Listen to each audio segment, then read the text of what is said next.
मैं यही अनुमान लगा रहा हूँ कि आप बाहर थे, अब अंदर चले गए। जब अंदर जाना होगा तो आपको एक बेल रिंग बजाई जाएगी, घंटी बजाई जाएगी, आप जाएंगे, फिर प्रवेश करेंगे, फिर अभिवादन करेंगे, 2 सेकंड 3 सेकंड इंतज़ार करेंगे। नॉर्मली आपको अनुमति मिल ही जाती है बैठने के लिए। तो कैसे बैठना है इसका अभ्यास आप अपने घर पर भी कर सकते हैं आराम से।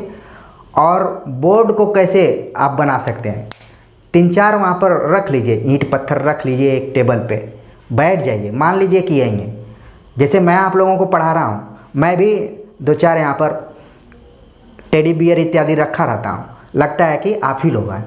तो इस तरीके से अभ्यास कीजिए, वहाँ पर उन्हीं लोगों से बात कीजिए। और सबसे पहले अपने बारे में अच्छे से आप तैयार कीजिए। अपने बारे में मतलब नाम के बारे में, जिस जगह से आप रहते हैं, जहाँ पे आपने पढ़ाई की है और जिस ज़िले से हैं उसका जो महत्व है, ये सारी चीज़ें आप एकदम से क्लियर करके रखिए, ठीक है। और लेटेस्ट डिग्री से लेकर ग्रेजुएशन तक की चीज़ों को आप बताइए। ये हो गया पाठ्यक्रम के बारे में, पूरा तैयार करके जाइए। टीजीटी का देने जा रहे हैं तो टीजीटी का पाठ्यक्रम, किताबों को खासतौर से नोट कर लीजिए, और 2-4 महत्वपूर्ण जो चैप्टर्स हैं उनको भी, ठीक है। चैप्टर्स नहीं भी बता पाते हैं तो कोई दिक्कत नहीं है, मतलब कि आप इतना तैयार करके जाइए कि पूछ दिया जाए कि पाठ्यक्रम में क्या क्या लगा हुआ है टीजीटी का, तो आप बता दें, ठीक है। इसी तरीके से पीजीटी का, पीआईटी का भी। इसके बाद अपनी रुचि, आपकी रुचि क्या है, आज ही से उसके बारे में सोचना शुरू कर दीजिए कि मैं इस क्षेत्र में बेहतर हूँ, ठीक है। इसके बाद कविता, 3-4 कविताएं जरूर अपने ध्यान में रखिए। छोटी छोटी कविताएं, बहुत लंबी लंबी कविताएं याद करने की ज़रूरत नहीं है। या फिर कविता का कोई अंश है तो इसको याद कर सकते हैं। खासतौर से मैंने बोला कि देशभक्ति परक कविताओं को आपको ध्यान में रखना है।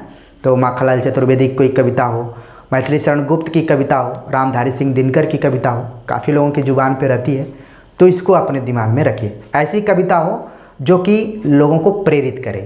अब जैसे कुछ कविताएं हैं जो कि सामाजिक विषमता पर आधारित हैं, विमर्शों पर हैं, दलित विमर्श, स्त्री विमर्श, तो अपेक्षाकृत इससे थोड़ा सा बचना चाहिए वहाँ पर, ठीक है ना।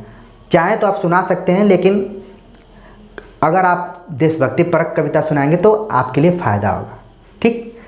इसके बाद हिंदी व्याकरण में रस, अलंकार, छंद को बिल्कुल तैयार करके जाइए। मैं बार बार बोल रहा हूँ कि आप चाहे छोटी परीक्षा का इंटरव्यू देने जाएं, चाहे बड़ी परीक्षा का इंटरव्यू देने जाएं, वहाँ पर इससे सवाल आता ही आता है, ठीक है। और फिर इसके बाद कुछ शब्दों को ध्यान में रखिए। आपने शुद्ध अशुद्ध शब्दों के बारे में पढ़ा ही होगा, और नॉर्मली यही कुछ शब्द बोले जाते हैं, ठीक है। तो उनको भी जाकर लिखिए, लिखने का अभ्यास कीजिए। कई बार क्या होता है कि बोल दिया जाता है कि जो कविता आप बोल रहे हैं उसको लिखिए, तो कई बार विद्यार्थी लिखना शुरू करते हैं तो उनका तिरछा होने लगता है ऐसे। तो इसका थोड़ा सा आप अभ्यास करेंगे। इसको आप अपने घर पर भी अभ्यास कर सकते हैं, बहुत ज़्यादा टेंशन लेने की ज़रूरत नहीं है। तो उम्मीद है कि इतनी सारी बातें बताने के बाद आपके मन से डर बिल्कुल ख़त्म हो गया होगा। इंटरव्यू का खेल डर का ही खेल है, डर ख़त्म हो गया तो आपका इंटरव्यू अच्छा हो जाएगा। ईमानदारी से, सच्चाई से अपनी बातों को रखिए, आप निश्चित तौर पर इस इंटरव्यू में अच्छा अंक प्राप्त करेंगे। तो कमेंट्स कर ज़रूर बताइएगा कि हमने जो भी यहाँ पर चीज़ें बताई वो आपको कैसी लगी। आगे आपके कमेंट्स को ध्यान में रखते हुए कुछ और इंटरव्यू पर आधारित लेक्चर्स हम लेकर आएंगे, और अपने अनुभव के आधार पर कि और क्या क्या आपसे पूछा जा सकता है। मेरी कोशिश यही है कि आप इंटरव्यू कक्ष के बाहर के जो भी मनोवैज्ञानिक दबाव होते हैं उससे उबर चुके होंगे, अंदर के मनोवैज्ञानिक दबाव से भी उबर चुके होंगे, क्योंकि जो भी बोर्ड के मेंबर होते हैं ऐसा नहीं है कि वो आपके शत्रु हैं या फिर आपको परेशान करना चाहते हैं। एक चीज़ और मैं मिस कर गया, जैसे मान लीजिए 1-2 बार सवाल पूछ लिया जाता है, कोई मान लीजिए तिलक लगाया हुआ है या फिर, तो पूछ लिया जाता है, क्योंकि आपके नक सिख सब चीज़ का मूल्यांकन करते हुए पूछ लिया जाता है कि आप किस में आस्था रखते हैं, ठीक है। आप तो ये भी सवाल पूछ लिए जाते हैं, तो इस तरीके से भी आप थोड़ा सा ध्यान में रख कर जाइए, ठीक है ना। तो उम्मीद है कि सारी चीज़ें आप समझ गए होंगे, और मेरी कोशिश रहती है कि सब चीज़ बता दूं, लेकिन समय का बंधन है तो उसका ध्यान रखते हुए हम आगे भी बातचीत करेंगे। तो मिलते हैं एक नए टॉपिक के साथ, तब तक के लिए नमस्कार।